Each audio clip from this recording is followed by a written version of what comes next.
Itong biyahe na to is really,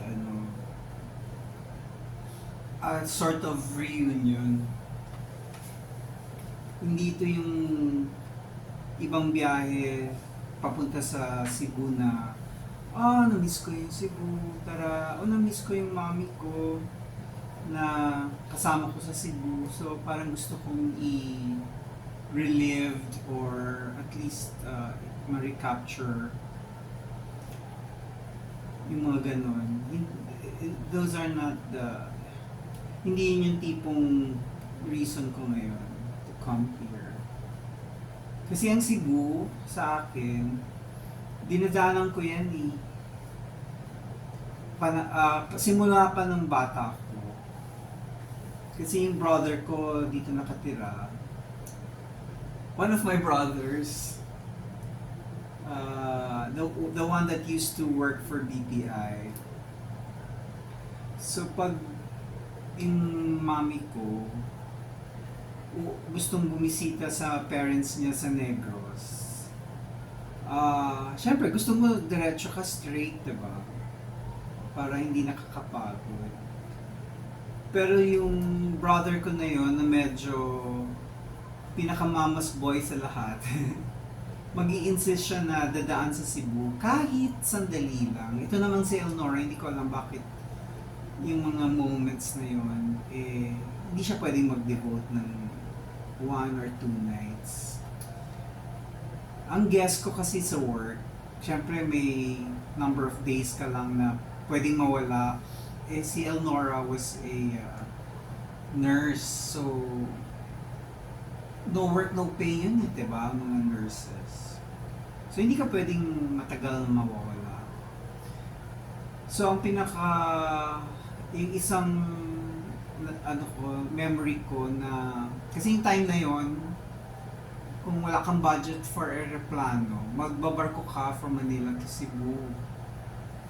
Tapos, magbabarko ka rin from Cebu to Negros. Gabi na ang biyahe. So, ang pinansi-sales talk nung brother ko was, daan ka sa Cebu. Ako na bibili ng tickets. Tapos, sabi ni Elnora, di sandali lang tayo magkikita kasi ito yung oras ng pagdating ng barko from Manila, tapos ito din yung oras ng pag-alis ng barko papunta namang Negros. Pero yung brother ko talagang, di kung ano lang yung oras na yun, di yun lang yung makikita tayo.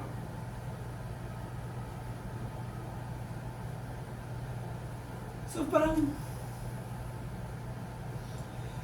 lungkot pakinggan, no? Yung mami mo sandali lang yung ibibigay ng oras sa'yo. Pero kasi yung brother ko na yun, parang wala siyang masamang tinapay sa nanay ko. Yung kung ano man yung nangyari or kung ano man yung mga pagkukulang. So, kung yun lang ang mabibigay ng mami ko, ilang oras lang, di, doon siya. Tapos yung nag-asawa na yung brother ko yun, OFW siya. So yung pinanganak yung first son niya, wala siya dito. So yung mami ko, pinapunta niya dito. So kasama ako.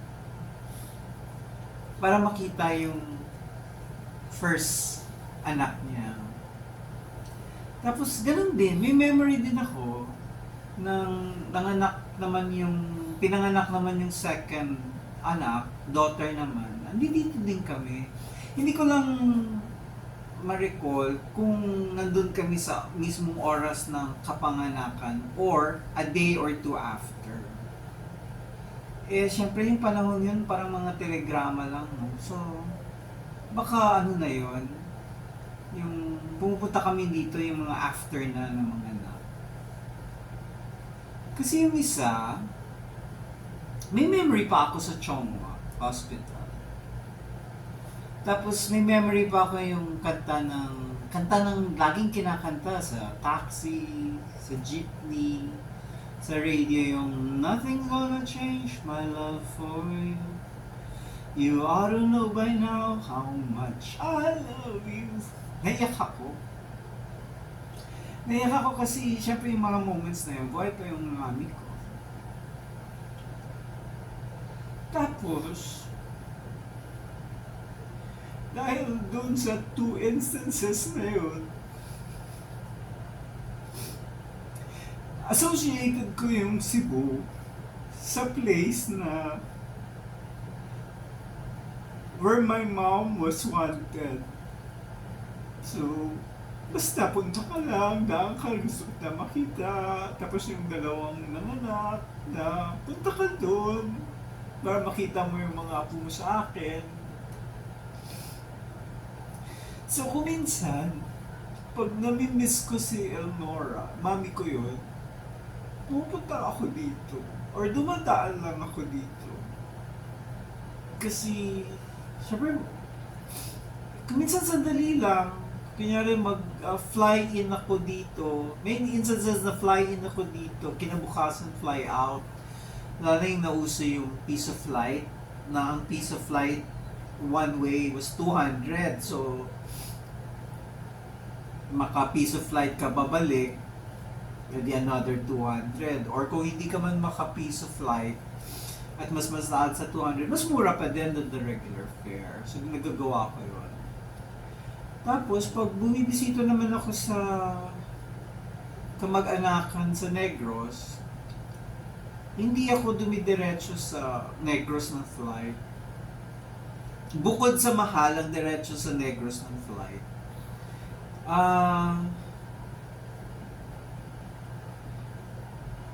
bukod sa mahal, ano ba? Hindi. Dahil sa mahal, hindi ko alam kung paano ko sasabihin.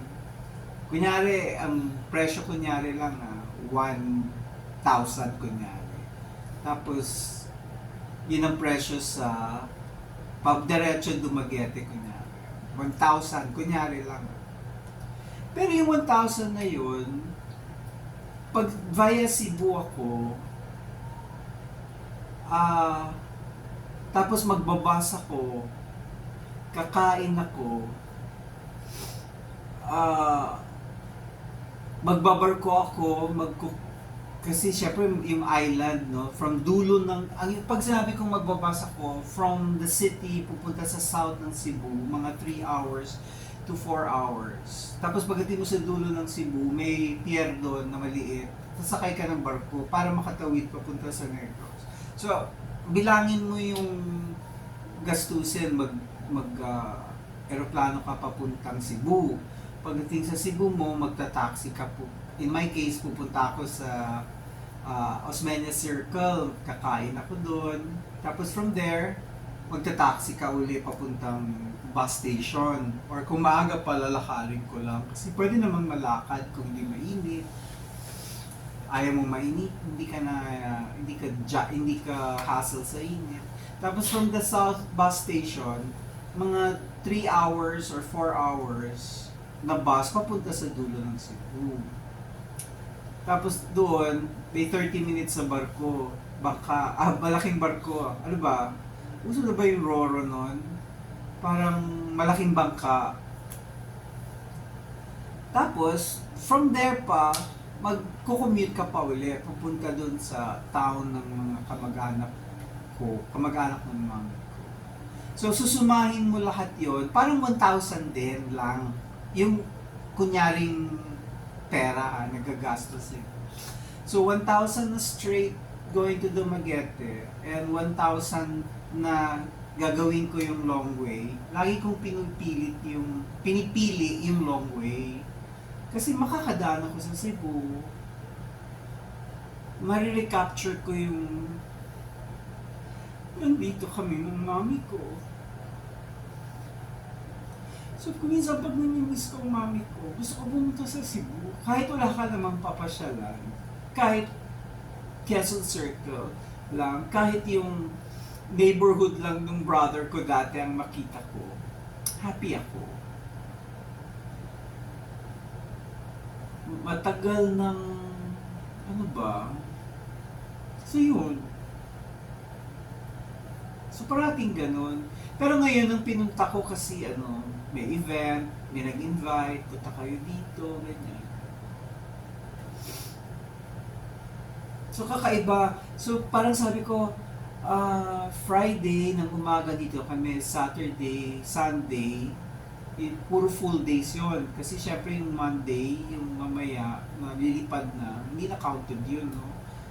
Alam ko, full 3 days, 3 nights. Ano ba yun? Kaya ko ba yun na puro reunion halos? With one family, ah. and and a branch of that family. Nairaos naman. Parang kulang pa nga. Hindi naman kami kwentuhan ng kwentuhan. Yung niece ko, kwentuhan kami ng kwentuhan kasi talaga labas siya, nag-share siya ng life niya doon, successes and challenges niya outside of the country.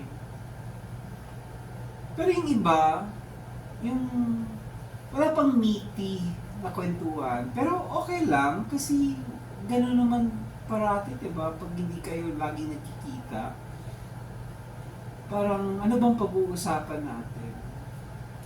Tapos ang huling punta ko dito was 2018.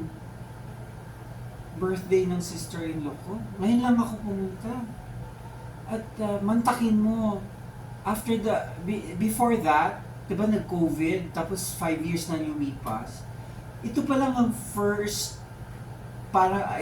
yung first reunion ko na nakipagkita ako sa mga kadugo ko. Hindi nga ako nagpakita o nagparamdam dun sa brother kong namatay recently. Kulang yung ating emotional motivation, emotional battery para mag-invest ng time, money, emotions to attend those mga yung isa kong ang cousin na taga Merville, hindi pa ako nagpapakita. There was a time nagte-text parati yun sila. They stopped. Kasi ang dating wala naman akong ganang makipagkita. Totoo naman. Not because I don't like them. Not because I don't love them. Wala eh. Hindi nga ako nagpapakita sa mga... Ang dami kong... Lahat, buong mundo, hindi ako nagpapakita. Siyempre may mga instances papakita ka dyan sa kasi we live in a condo. Di naman ako ganun ka recluse na hindi magpapakita sa mga condominium community, And wala naman akong friend doon. So, puro hi, hello lang, gano'n. Pero dun sa mga kakilala ko talaga, wala pa akong kinikita. Ang laking nito, ang laking jump from kung ano yung inasta ko for the last 5 or 6 years. Pag nakita mo yung yung whatever you can catch in the media, social media ng TTT, social media ng isa pa doon, mahagip ako, matag ako. Ginagawa ko yun kasi, syempre, I live with TTT, diba? Support niya yung kalokalukahan ko. So, yung kaya ng emotional battery na attendant ko sa events ng sister niya, ng brother niya, uma-attend ako, pero may mga Pasko na hindi ako uma-attend, hindi ako nagpapakita, hindi ako sumasama. 2 Pasko yata, o 1 Pasko, ng 1 taon, nakita sila, hindi ako sumama. Tapos isang after New Year ba, ng another taon naman, yung tapos na yung yung open na yung mga borders. Hindi rin ako ipapakita. Kasi parang, Ewan ko. So, I hope itong lakad na to, simula na magpapakita ako sa mga tao, sa mga kamag-anak. Kasi wala na akong Facebook. Well, technically, it's there. Hindi na ako nagla-login. Ayoko namang i-delete kasi may mga pictures ng ibang tao. Ayoko namang pag dinilit ko, ma-delete silang lahat, di ba? Ayoko namang pagsisihan na after 10 years from now, gusto ko palang buksan at makita uli or mag-active or whatever. Pero hindi naman ako totally nawawala kasi nag-vlog naman ako. Nagpo-post ako sa YouTube. Pero yung mga kamag-anak ko, yung mga friends ko, hindi nila alam na nagpo-post ako sa YouTube. Hindi ko naman sinishare. Initially, may pinag-sharean ako. It's either na deadma o hindi nila naintindihan yung link na, naku, isa na naman to sa mga link ng walang kapararakan. So, pero hindi ko inuulit yun. Basta ako, na-share ko na, hindi ko pinagdamot. Pero after that, nagbago yung ano ko na, hindi, ayoko na lang malaman nila. Kasi hindi ko naman ginagawa itong mga video na to para sa kanila. Kung diba? I do the videos for me, for community TP. Na parang may babalik-balikan. Makikita niyo naman, konti lang yung audience na nanonood, konti lang yung view. Marami pa nun, kami lang yun, inuulit-ulit namin at different times. Kasi, parang album, dati, bubuksan mo yung album, para maalala mo yung ginawa mo. Ngayon, video naman na nakalagak sa YouTube. So, yung ginagawa. So, yung views namin, kami lang yan. Pero, ayaw ko namang ipagdamot. So, naka-public halos lahat. So, kung may makadiscover, o di ma-discover nyo, meron ako isang friend from Cebu, nag-Viber siya sa akin.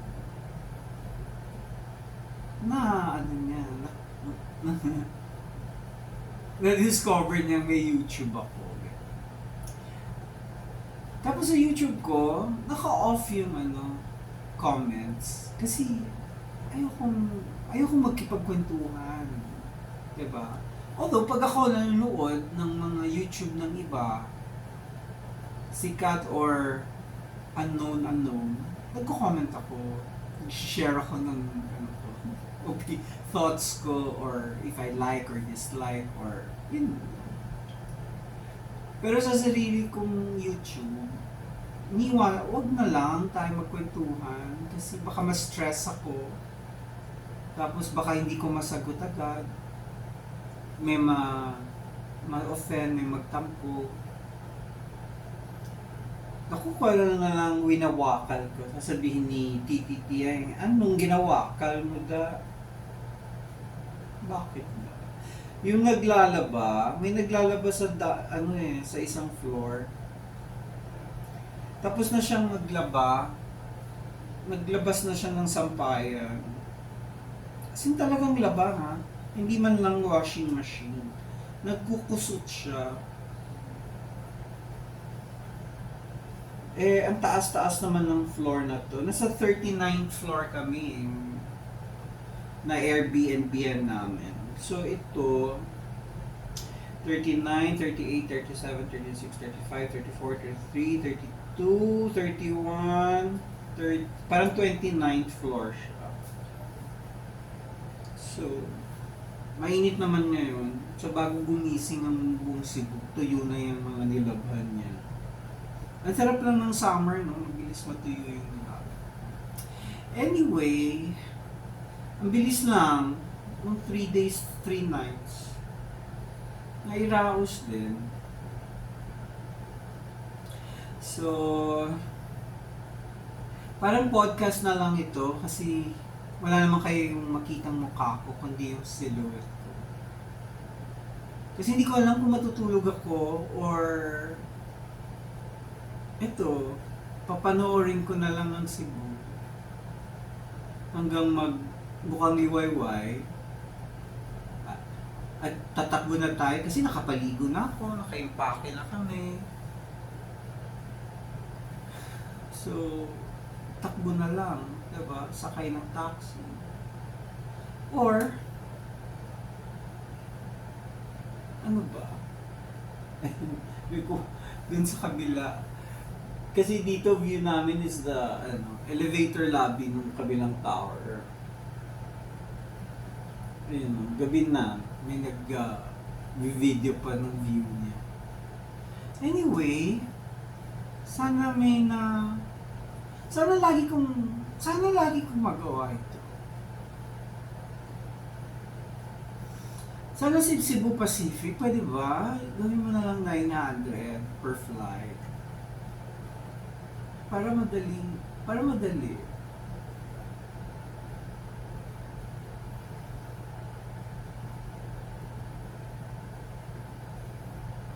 Para hindi nakasama sa sa isipin mo yung ibabayad.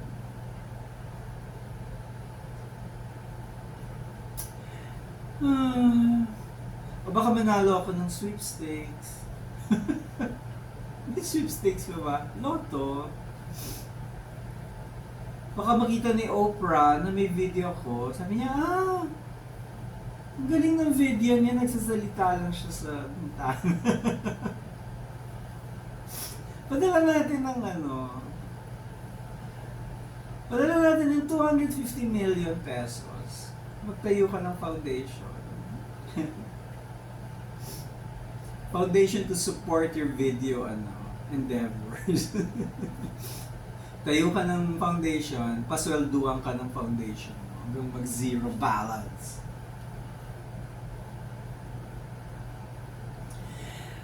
But anyway, thank you kung may nanonood man.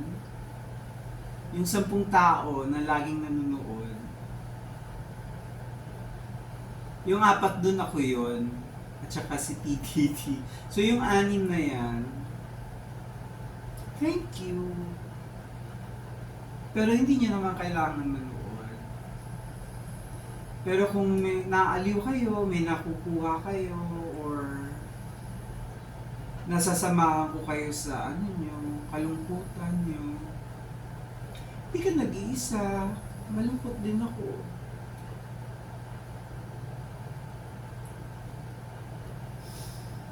So, sana lang hindi kayo kadalas nakasilingkot.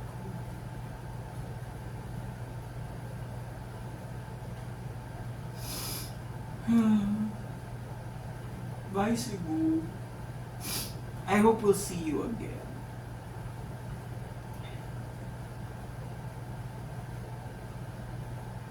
I hope this is not the last time na makita ko kayo, Cebu.